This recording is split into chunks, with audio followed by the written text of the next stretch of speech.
गूळ खाली लागायला नको. हाफ टीस्पून तूप लावलं आहे. आता त्याच्यामध्ये आपण गूळ घालणार आहोत आणि पहिले गूळ शिजवून घेते मी.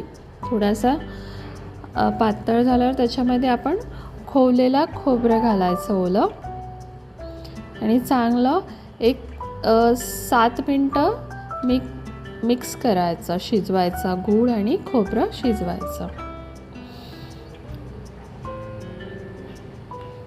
एक 7-8 मिनिटांनी आपलं सारण तयार झालेलं आहे. आता मी एका टोपामध्ये 1 वाटी तांदळाचं पीठ घेतलेलं आहे. थोडंसं मीठ घालते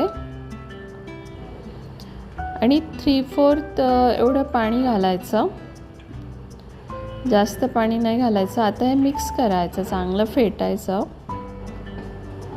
आता ह्याचं एवढं थिक आपण पेस्ट करणार आहोत. याची थिक अशी पेस्ट झाली आहे. हळदीची पानं मी स्वच्छ धुवून घेतली आहेत. आता ती पुसून घेते आणि शेपनुसार कट करते. हळदीच्या पानावर आपण तूप लावलेलं आहे आणि तुपावर मी ती तांदळाच्या पिठाची पेस्ट लावून घेणार आहे. तुम्ही हाताने लावलीत तरी सुद्धा चालेल.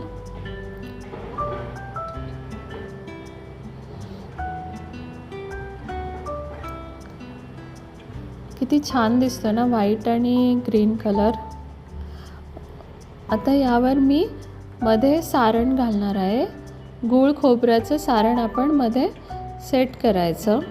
अगदी त्याच्या मधोमध असं सेट करून घ्यायचं. आता याचं फोल्ड करायचं.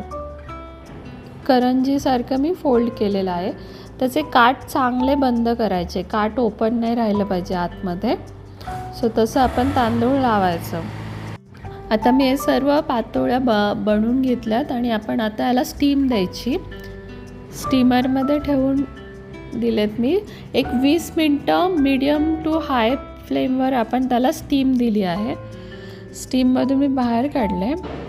पहा किती सुंदर आपल्या पातळ अशा पातोळ्या तयार झालेल्या आहेत. बघा, अशा पातोळ्या तयार झाल्या पाहिजेत. आणखीन एक ओपन करूया आपण.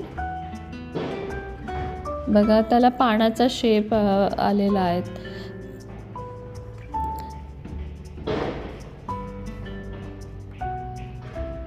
पहा किती छान दिसतात. आता आपण याचा आस्वाद घेऊया. मधोमध त्याला कट करते. वाव, किती